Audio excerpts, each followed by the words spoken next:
지난 고난주간을 지나면서 오늘의 부활절을 맞기 위해서 얼마만큼 기대가 있으셨습니까? 정도의 차이는 아마 좀 있으셨겠지만 다들 오늘 부활에 대한 그러한 기대가 다 있으셨을 줄로 압니다. 또한 저와 여러분들이 오늘 이 주님의 이 역사적인 순간이 2000년 전에 있었던 한 번에 있었던 사건으로 과거에 있었던 사건이 아니고 2000년 전에 있었지만 지금 오늘도 동일하게 역사하시는 줄로 믿으시기 바랍니다. 그리고 앞으로도 올 세대에게도 이 부활의 역사적인 사건은, 이 역사적인 순간은 그들에게도 있을 줄로 압니다. 이것은요, 하나님께서 하셨고 온 인류의 모든 죄를 대속하시기 위한 아주 역사적인, 정말 이것은 우주적인 그러한 사건이기 때문에 그렇습니다. 여러분들은 사람이 죽었다가 살아난 걸 믿으십니까? 믿으세요? 이거 다시 시작을 해야 되겠네. 예수님이 죽었다가 사신 거는 믿으십니까? 그러면 믿음이 좋으십니다. 이것 때문에 처음서부터 예수님이 죽었다는데, 아니 사람이 죽었다는데 다시 살아났대, 이것을 못 믿어서 예수를 전에도 안 믿는 분들이 있어요. 이거는 과학적으로 설명을 해도, 무슨 방법으로 설명을 해도 도대체 우리에게는 이해가 갈 수 없는 사건이잖아요. 뭐 잠깐 코마 상태에 들어갔다가 깨어났다는 사람은 있지만 3일 동안 죽었다가 사흘 만에 다시 살아나셨다는 사람이 들어본 적이 있으십니까? 없단 말이죠. 자, 오늘 말씀을 통해서 오늘 말씀의 키워드가 소망과 은혜, 두 단어가 키워드입니다. 이 소망과 은혜를 잘 기억하시면서 말씀을 들으시면 오늘 부활절 말씀이 여러분들 생애 가운데 계속해서 잊지 않으시고 기억이 되셨으면 좋겠습니다. 주님께서는요, 부활하시기 전에 며칠 동안 무덤에 머무르셨어요. 3일 동안. 금요일 날 장사가 되고, 그 다음에 토요일 날 하루 종일 무덤에 계셨고, 월요일 날 주일 날 아침에 이제 부활을 하셨잖아요. 1세기 때의 사람들은요, 유대인들은 하루에 몇 시간만이라도 그것이 되면 그거를 그냥 온 하루로 친대요. 그러니까 정확하게 3일이 된 거예요. 3일 동안 계셨다고 나오잖아요. 3일 동안 장사를 치른 거죠. 그리고 무덤 안에 흙 속에 갇혀 있었던 거예요. 그 순간에 십자가의 고난은 이제 더 이상은 없어요. 왜요? 이제 죽으셨으니까, 무덤 안에 계시니까 그 시간에는 고통도 느낄 수가 없어. 하지만 캄캄한 그 관 안에 들어가서 흙이 덮인 상태를 한번 상상을 해보십시오. 빛은 하나도 안 들어오고 숨도 막히고 그러한 상태에서 3일 동안을 있었단 말이죠. 그때는요, 세상이 온통 어둠에 잠겼어요. 그리고 우리 하나님께서도 자기 아들을 갖다가 그냥 포기하신 것 같아. 더 이상 그 아들을 손을 놓은 것 같아.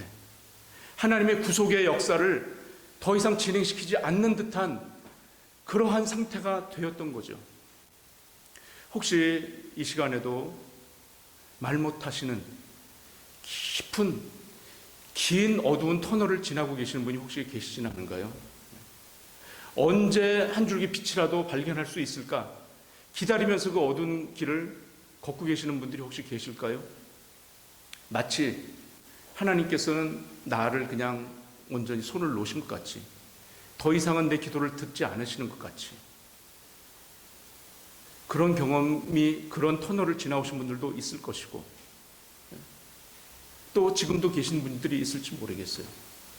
더 이상 하나님께서는 나라는 사람을 더 이상 나를 위해서 기도도 안 하시고 나를 위해서 어떠한 것을 행하지 않는 것처럼 느껴질 때, 그리고 나도 역시 그 상황에서는 기도가 안 나오는 거예요. 그 침묵의 시간, 그것은 완전한 어둠 가운데서 있는 그 시간. 그런데요, 주님께서 그 고통의 시간을 다 지나고 무덤에 머무르게 하셨던 그 시간이 없었으면 모두 없었을까요?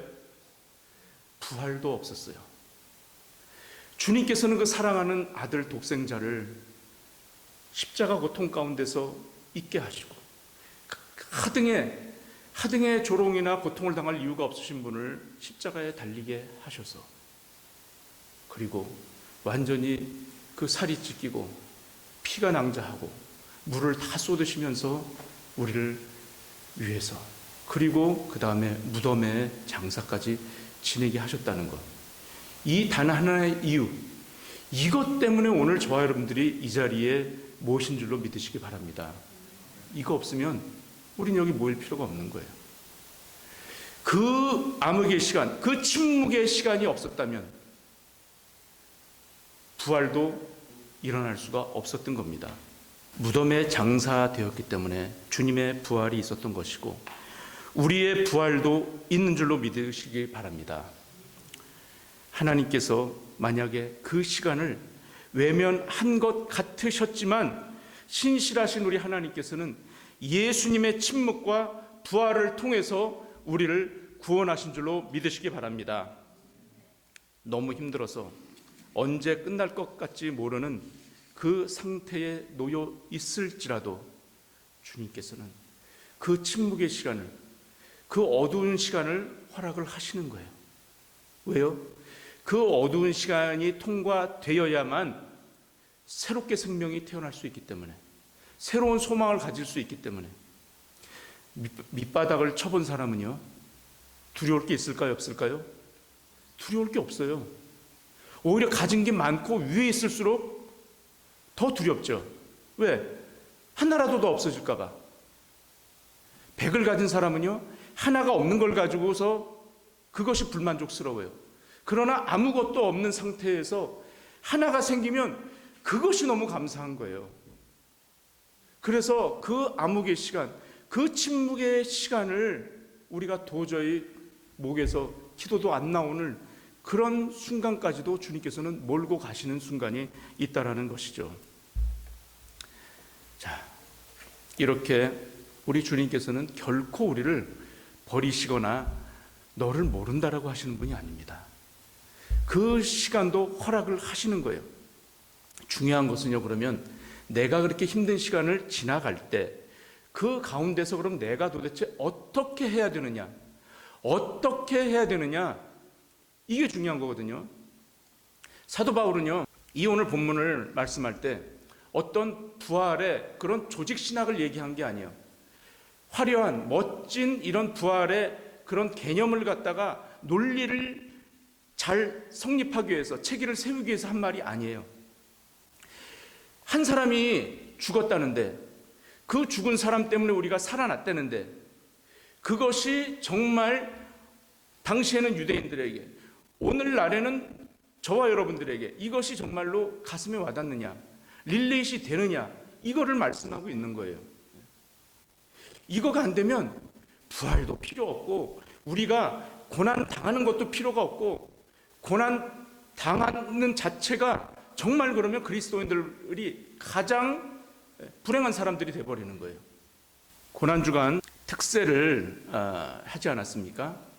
특세를 하면서 제가 이제 그 다음날 그 말씀을 이제 미리 준비하면서 그 준비하는 본문과 찬양을 제가 카톡으로 우리 성도님들에게는 물론이고 또 제가 아는 분들, 지인들에게도 날랐고, 또 우리 교회를 다니시다가 지금 안 나오시는 몇 분들에게도 보내드렸어요.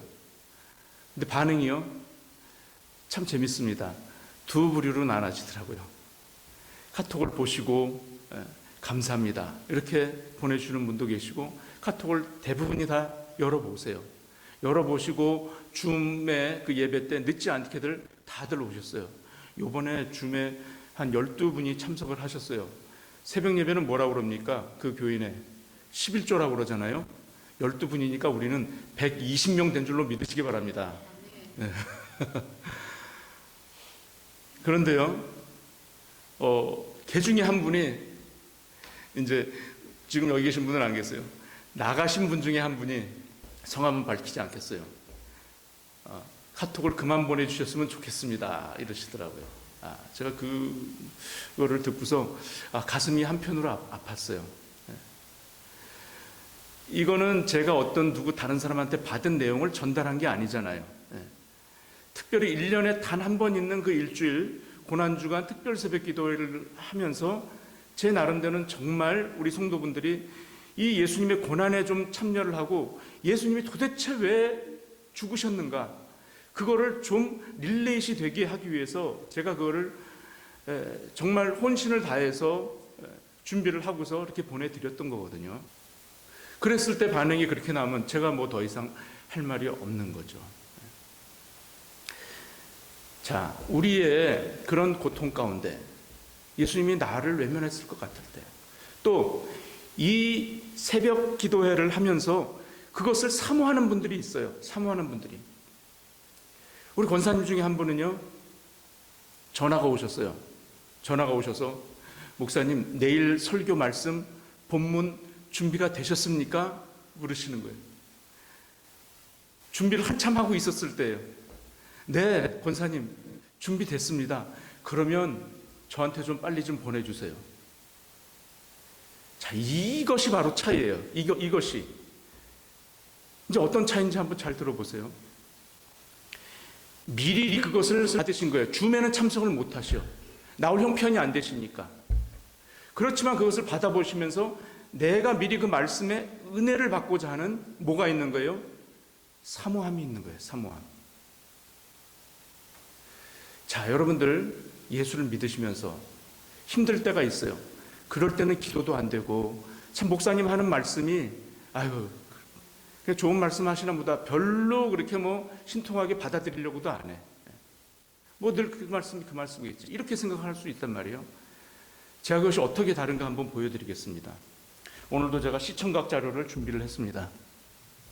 여기 앞에 뭐가 있습니까? 보이세요? 예, 쌀이 있습니다. 쌀이 있고요. 그리고 여기 뭐가 있습니까? 물이 있죠. 제가 이 쌀을 집기 위해서 손을 한번 집어넣어 보겠습니다. 집지 않고 넣었다가만 빼볼게요. 자, 쌀이 붙어 있습니까? 여기 메톨 붙어 있는데 그냥 다 바로 떨어지네요. 자, 그러면 제가 물에다가 손을 담근 후에 쌀에다 한번 집어넣겠습니다. 이 쌀은 여러분들께 안 들어가고 제가 먹겠습니다. 걱정하지 마시고. 자, 쌀이 붙었습니까? 예, 많이 붙었죠? 많이 붙었어요. 자, 이것은요, 큰일 났네요, 이거. 제가 수건을 준비를 안 해가지고, 이렇게 많이 붙어올 줄은 몰랐어요, 제가. 예? 물에다, 그렇군요. 이 머리가 안 좋으면 몸이 고생을 하네. 쌀이 잘 안 떨어지네. 또 이게 참 희한하네요. 저는 이게 안 붙으면 어떡하나 했었는데, 이렇게 많이, 감사합니다, 원사님. 이렇게 많이 붙을 줄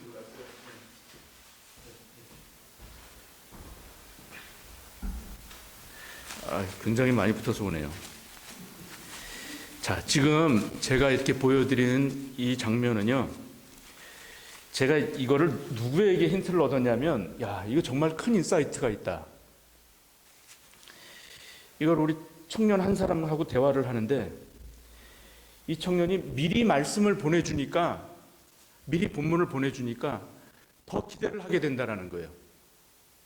준비를 하게 되고, 그러면서 자기가 그 코넬 대학에 다닐 때 교수님이 이 예를 들어줬다는 거예요. 마치 예습을 해오면, 미리 프리리딩을 해오면, 프리리딩은 바로 손을 물에 넣고서 쌀 속에 손을 넣었다가 빼는 것과 같다. 쌀이 딸려오는 것 같다, 이거예요. 미리 예습을 안 하면 딸려오는 것도 없다라는 거예요. 이거 굉장한 인사이트다. 내가 그래서 이거 오늘 이번 주일날 써먹어도 되겠니? 그랬더니 이거 라이센스 있는 거 아니지? 제가 허락을 받고서 지금 이게 하는 겁니다. 마치 이거는요, 제가 어떤 행함이나 인간의 노력을 얘기하는 게 아니에요. 이 물은 마치 뭐와 같냐면 하나님의 은혜를 기대하는 그 사모함이에요. 사모함. 또는 소망이라고도 볼 수 있어요. 간절함이라고도 볼 수 있어요.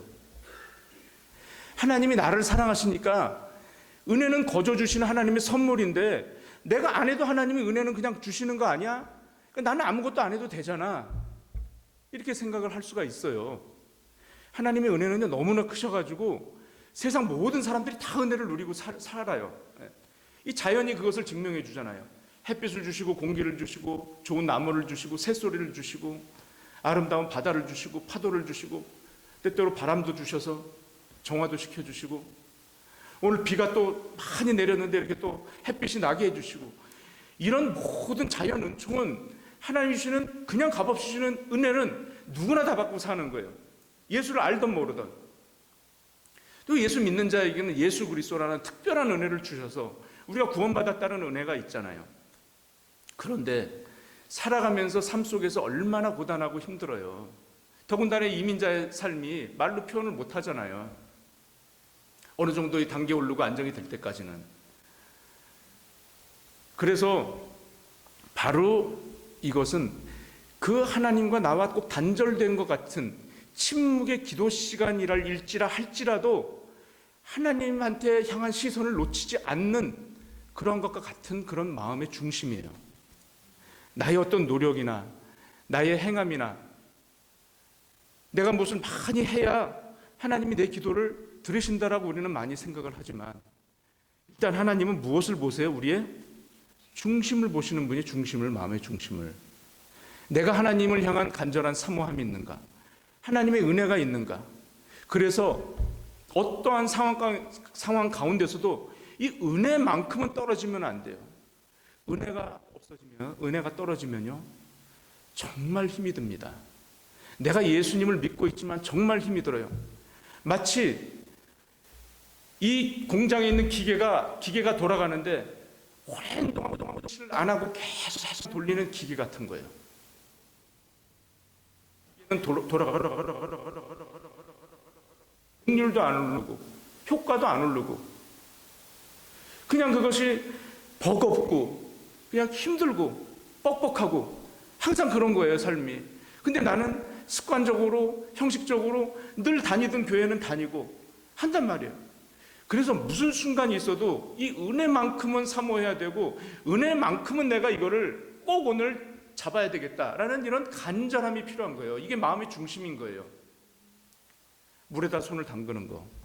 이거는요 제가 한 거는 행위처럼 보이지만 행위가 아니고 그 마음의 중심을 하나님께로 향하는 그 중심이에요. 사모함, 소망, 간절함, 그러한 것으로 표현을 할 수가 있겠죠. 그것이 있으면요 내가 은혜를 미리 끌어다가 땡겨다가 쓸 수 있는 거예요. 내일 말씀을 듣지만 오늘 내가 본문을 미리 알았단 말이에요. 그래서 그 말씀을 내가 묵상을 해. 그러면 은혜를 땡겨다 사용하는 거 아닙니까? 그게 천국은 무슨 자의 것이라고요? 침노하는 자의 것이라고 그러잖아요. 그 침노는 항상 하나님을 향한 마음의 중심이 하나님을 향해 있다는 거예요. 그래서 적극적이 될 수 있고 삶에 있어서 항상 진취적이고 삶을 그냥 허투루 살지 않고 한 발짝 한 발짝 옮기는 것이 그 발자국을 꼭꼭 짚고 가는, 그래서 기억에 생생하게 그날 내가 이렇게 열심히 살았지 하는 그러한 것들. 열심히 사는 거가 왜 그것이 율법이고 그것이 왜 어떤 행위예요. 야고보서에서는요 우리들의 행위를 강조를 합니다. 그런데 한국에 지금까지 많은 설교가들의 굉장히 좀 잘못 해석된 것들이 있어요. 행위하고 믿음을 꼭 vs 대결 구도로 만들어 놨어요. 그래서 믿음이 먼저다, 행위가 우선이다, 이렇게 했어요. 근데 야고보서에서 바울 기자가 하는 얘기는요 믿음을 강조한 겁니다. 행위가 동반되지 않는, 믿음이 동반되지 않는 행위는 그것은 죽은 믿음이라는 거예요. 우리가 꼭 행위를 안 해도, 안 하려고 애를 써도 그 분명한 믿음만 있으면 행위가 저절로 올까요, 안 올까요? 당연히 온단 말이에요. 당연히 누가 시키지 않아도 하는 거란 말이에요. 그게 우선인 거지. 행위만 그냥 드립다 강조를, 너 이거 왜 안 해, 너 이거 안 해, 그러면 행위에 우선을 두다 보면 내가 의로워져요. 내가 하나님의 의가 나타나는 것이 아니라 나의 의가 나타나는 거예요. 자, 이제 본문을 한번 보도록 하겠습니다. 형제들아, 내가 너희에게 전한 복음을 너희로 알게 하노니 이는 너희가 받은 것이요 또 그 가운데 선 것이라. 너희가 만일 나의 전한 그 말을 굳게 지키고 헛되이 믿지 아니하면 이로 말미암아 구원을 얻으리라. 구원이 그냥 대충 주어진다는 말이 아닙니다. 예수 그리스도의 죽으심으로 우리가 그것을 믿는 자들이 구원을 얻었는데, 그 믿는다라는 것이 그냥 저 믿어요, 저 교회 나가요, 이 정도의 수준 가지고는 이게 믿음 구원이 되었다라고 얘기할 수가 없는 거예요. 내가 구원받았다라고. 나는 구원받았다라고 말은 하지만 전한 그 말을 굳게 지키고, 바울은요 다른 사람들보다, 오늘 본문에 등장하는 다른 사람들보다 나중에 복음을 전해 들은 자예요. 전해서 들은 사람이에요. 근데 그 전해진 말을 굳게 지키고 말씀을 굳게 지킨다라는 거예요. 말씀을 허투루 듣는다라는 게 아니에요. 헛되이 믿지 않는다라는 거예요. 결국 뭐냐? 믿음을 강조하는 거예요. 믿음을. 분명한 믿음을 강조해요. 이로 말미암아 구원을 얻었느니라. 그러면서 3절에서 내가 받은 것을 먼저 너희에게 전하노니, 본인도 받은 것을, 전에 들은 것을 다른 사람들에게 전해준다라는 거예요. 넘겨보십시오. 5절에 보면 먼저 누구에게 보이셨습니까? 게바가 누굽니까? 베드로에게 보이셨어요. 주님이 부활하신 것을 보이셨어요. 그리고 그 다음에 12 제자들에게 또 보이셨고, 그 다음에는요 몇 명에게? 500명이나 되는 사람들에게. 근데 그 500명이나 되는 많은 사람들이, 본 사람들이 부활의 증인이잖아요. 직접 본 사람들이니까. 그들 중에는 이미 하나님의 부르심을 받고 이제 하늘나라로 간 사람도 있지만, 태반이나 아직도 많은 사람들이 증인으로 살아있다는 거예요. 그리고 그 후에 또 야고보에게, 그 다음에 또 사도들에게, 모든 사도들에게, 그리고 맨 나중에 이제 바울 자신에게 전해졌다는 거. 점층적으로 이렇게 예수 그리스도의 복음이 증폭되는 것을 볼 수가 있어요.